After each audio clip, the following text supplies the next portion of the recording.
Hello everyone.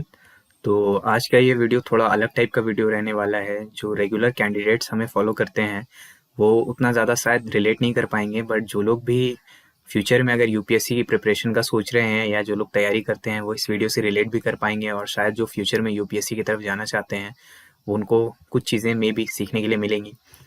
तो चलिए video को स्टार्ट करते हैं। देखिए, ये वीडियो जो है वो यूपीएससी जर्नी के बारे में है मेरी, और भी कुछ चीज़ें हैं वो वीडियो के एंड में मैं डिस्कस करूँगा। देखो, मैंने 2020 का जो लास्ट के मंथ्स थे, अराउंड अक्टूबर के टाइम में मैंने यूपीएससी की प्रिपरेशन स्टार्ट करी थी, और लॉकडाउन का इस्तेमाल करने के लिए ही ऐसा किया था। वैसे तो और भी बहुत सारे रीजंस थे, बट उस टाइम तक हो क्या रहा था कि एक्चुअली में मैं तो आप सबके साथ एसएससी का ही कैंडिडेट रहा हूँ, और लेकिन इस टाइम पे क्या हुआ कि थोड़ा टाइम मिला और थोड़े पर्सनल भी रीजंस थे, इस वजह से फिर मैंने यूपीएससी की प्रिपरेशन स्टार्ट की। और प्रीलिम्स आप सबको पता होगा कि जून 2022 में दिया। अब आप बोलोगे कि 2022 में क्यों दिया, 2021 में क्यों नहीं दिया? क्योंकि एक्चुअली मैं अभी उस वक्त इंजीनियरिंग कर रहा था, और बीटेक का जो मेरा फाइनल ईयर था वो अराउंड जून जुलाई तक चलने वाला था। तो इसीलिए मैं एलिजिबल ही नहीं होता, क्योंकि आप सबको पता होगा कि यूपीएससी के लिए आपको ग्रेजुएशन एलिजिबिलिटी होती है आपकी, और आपके अटेम्प्ट्स भी लिमिटेड होते हैं, तो अटेम्प्ट बहुत सोच समझ कर देना होता है। पहले ही प्रयास में मैं प्रीलिम्स में सेलेक्ट हो गया था, और जून में एग्ज़ाम होता है, जून में ही हमारा रिजल्ट आता है। तो रिजल्ट बेसिकली क्या होता है कि एक लंबा सा पीडीएफ होता है, उसके अंदर आपका नाम लिखा होता है। तो जब रिजल्ट आया था, और नाम नहीं, माफ़ करिएगा, उसमें आपका रोल नंबर होता है। तो जब उसमें रोल नंबर देखा मैंने, तो काफ़ी टाइम तक तो मुझे यकीन नहीं हो रहा था, क्योंकि ये एग्ज़ाम इतना टफ माना जाता है और लाखों लोग इस एग्ज़ाम को देते हैं। इसमें कुछ हज़ार लोगों का सिलेक्शन सिर्फ प्रीलिम्स में होता है, और आखिर तक छठे छठे बहुत कम लोग बचते हैं जो फाइनल सिलेक्शन ले पाते हैं। उसमें से भी बहुत कम लोग होते हैं जो कि ऑल इंडिया सर्विसेज, जो कि अच्छी वाली होती है, उनको ले पाते हैं। तो ये अनुभव बहुत ही अच्छा था, और लगभग 5 दिन तक तो बहुत ही ज़्यादा खुशी हुई मुझे, बहुत ही ज़्यादा अच्छा लगा। लेकिन उसके बाद एक स्टेज आता है, वो है डैफ वन का। तो डैफ वन बेसिकली क्या होता है कि यूपीएससी जो है जब प्रीलिम्स का फॉर्म भरवाती है तो ज़्यादा आपसे डिटेल्स लेती नहीं है, बेसिक बेसिक बातें पूछ करके प्रीलिम्स में आपको बैठने के लिए अलाउ कर दिया जाता है। फिर एक डैफ वन और डैफ टू, दो तरह के फॉर्म होते हैं। डैफ का मतलब हो गया डिटेल्ड एप्लीकेशन फॉर्म। तो जुलाई के अंदर एक डैफ वन आया था, और वो हमें भरना था। उसकी लास्ट डेट रखी गई 15 जुलाई को। अब यहीं पे इशू स्टार्ट हो गया, क्योंकि एक्चुअली में क्या होता है कि डैफ में जो आपको है अपना जो एजुकेशन क्वालिफिकेशन प्रूफ करने वाला एक प्रूफ आपको अटैच करना होता है। तो मेरे केस में क्या होता है कि बीटेक की जो डिग्री है, प्रोविजनल डिग्री या फाइनल मार्कशीट, कुछ भी अलाउड था, वो मुझे डालना था। बट मेरे साथ दिक्कत क्या हुई कि मेरा जो फाइनल सेमेस्टर यानी 8वें सेमेस्टर का एग्जाम था, वो 14 जुलाई को आखिरी उसका पेपर ही चल रहा था। तो मेरे लिए पॉसिबिलिटी नहीं थी डैफ वन को भर पाने की। अब पहले तो मुझको ये समझ में नहीं आया, क्योंकि हर बार क्या होता था कि ये जो है डैफ वन का आखिरी डेट जो 15 जुलाई है, वो लगभग अगस्त तक जाता था। ऐसा प्रीवियस ईयर का डेटा के अनुसार हम लोगों ने एक अंदाजा लगाया था कि मे बी अगस्त तक तो हमें टाइम मिलेगा, एटलीस्ट 10-12 अगस्त तक का तो टाइम मिल सकता है।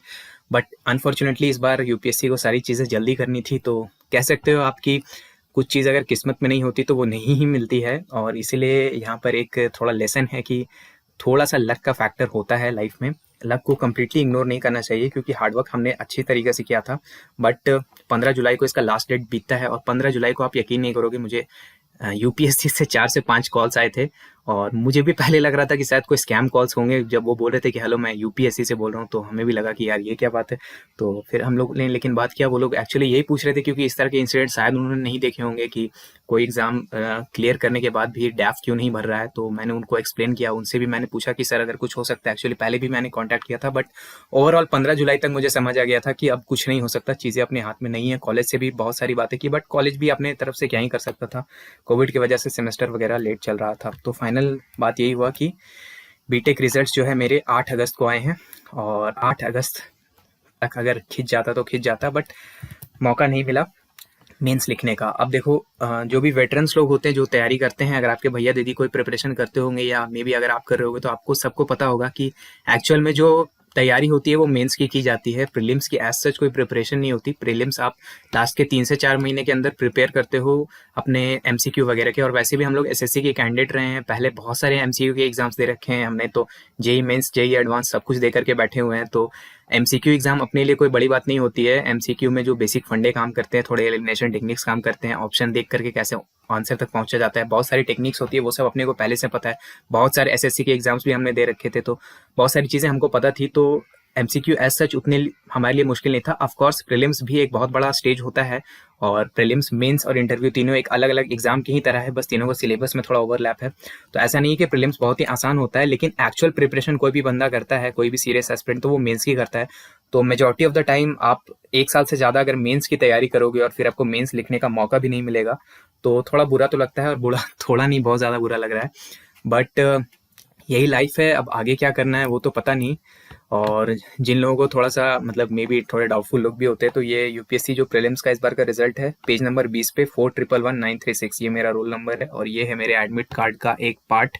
तो यहाँ पे भी आप देखो रोल नंबर लिखा हुआ है, तो क्योंकि सवाल करने वाले आ जाते हैं तो उनके लिए छोटा सा पार्ट मैंने यहाँ पे लगाया।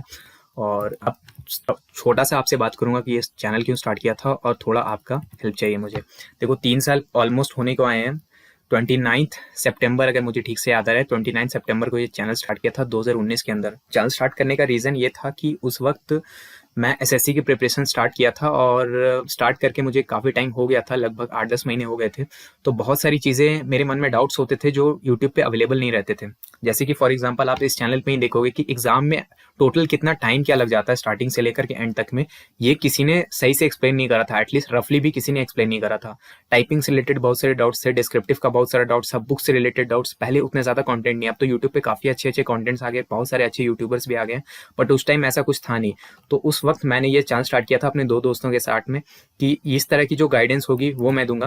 क्योंकि देखो मेरा ये मानना है कि कोई भी कॉम्पिटेटिव एग्जाम जो होता है ना, उसके अंदर डायरेक्शन ज्यादा मैटर करती है मैग्नीट्यूड से, यानी कितना आप पढ़ रहे हो ये तो मैटर करता है, बट उससे कहीं ज्यादा ये मैटर करता है कि आप जो पढ़ रहे हो, आप जो मेहनत कर रहे हो, वो सही डायरेक्शन में है या नहीं। यानी आपको अगर एक तरफ जाना है और आप उस तरफ जाने की मेहनत नहीं लगा के दूसरे डायरेक्शन की, उल्टे डायरेक्शन की मेहनत लगा रहे हो, तो इससे आपको बहुत सारी तकलीफ हो सकती है। तो उस तकलीफ से अगर आप बच पाओ, इसके लिए हम लोगों ने स्टार्ट किया था। क्योंकि अगर इधर आपकी विक्ट्री है और आप यहाँ पे खड़े हो, आप उधर नहीं जाकर के अगर थोड़ा सा भी मिस करते हो, तो कितना भी दूर चले जाओ, कितने भी मेहनत कर लो, आप अपने गोल तक कभी नहीं पहुंचोगे। तो इसलिए हम लोगों ने गाइडेंस के लिए चैनल स्टार्ट करा था और उसको आगे बढ़ाया। स्टार्ट में अपनी पढ़ाई वगैरह की, और आज प्रीलिम्स क्वालिफाई किया। अच्छा तो लग रहा है, लेकिन बहुत बुरा भी लग रहा है, क्योंकि असली जो परीक्षा होती है तो वो मेंस के वक्त होती है। और तो देखेंगे अब अगले साल क्या करना है, वो तो अभी कुछ फाइनल डिसाइड नहीं किया है। लेकिन आपसे जो हमें हेल्प वही चाहिए थी कि यूपीएससी रिलेटेड अगर वीडियोस की ज़रूरत है, पहली बात तो प्लीज़ अपना वैल्यूएबल एडवाइस हमें ज़रूर दें। कम्युनिटी पोस्ट में एक पोल डाला गया होगा, उस पोल के अंदर आप रिप्लाई कर सकते हैं। अगर उस कम्युनिटी पोस्ट आप लोकेट नहीं कर पा रहे, तो इस वीडियो के कमेंट में भी आप बता सकते हैं कि क्या यूपीएससी रिलेटेड वीडियोस आपको ज़रूरत है या नहीं है। अगर नहीं है तो भी कोई दिक्कत नहीं है तो भी कोई दिक्कत नहीं है। बस आप कमेंट में बताओ, अपने राय दो कि, क्योंकि देखो मैंने प्रीलिम्स तक मैं पहुंचा हूँ, मैंने एज सच कोई कोचिंग वगैरह नहीं ली थी, मैं सेल्फ स्टडिंग किया था, क्योंकि साथ में मेरे कॉलेज भी चल रहा था, तो उसके साथ मुझे मैनेज भी करना था। तो अगर उससे रिलेटेड आपको कोई हेल्प चाहिए रहेगी तो आप कमेंट कर सकते हो कि यूपीएससी रिलेटेड वीडियोस आपको चाहिए। अगर आपको नहीं चाहिए तो भी कोई प्रॉब्लम नहीं है, आप कांटेक्ट करके हमारे जो इंस्टाग्राम हैंडल्स है वहाँ पे भी पूछ सकते हो, कोई इशू नहीं होगा।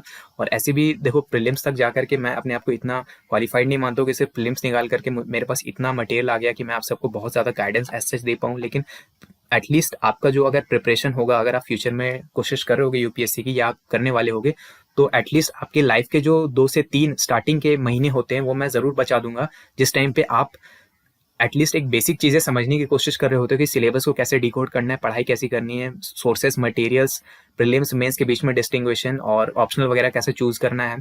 ये सब चीज़ों में अगर मैं आपकी थोड़ी हेल्प कर सकता हूँ, आपको लगता है कि हेल्पफुल रहेगा, तो आप प्लीज़ बताओ और कमेंट में आप बोल सकते हो या फिर कम्युनिटी पोस्ट कर सकते हो, और उसके हिसाब से हम लोग डिसाइड करेंगे। अदरवाइज अपना ये एसएससी वाला चैनल तो चल ही रहा है, तो एसएससी की चीज़ें तो आती ही रहेगी, इसके अंदर कोई डाउट नहीं है। तो वीडियो यहीं तक था। आई होप आपको वीडियो से कुछ यूजफुल इन्फॉर्मेशन मिला होगा। अगर मिला है तो लाइक ज़रूर कर दीजिएगा, वीडियो को हो सके तो अपने दोस्तों के साथ शेयर करिएगा। और वीडियो को देखने के लिए आपका बहुत बहुत धन्यवाद। मेरा नाम है ऋषिकेश। जय हिंद।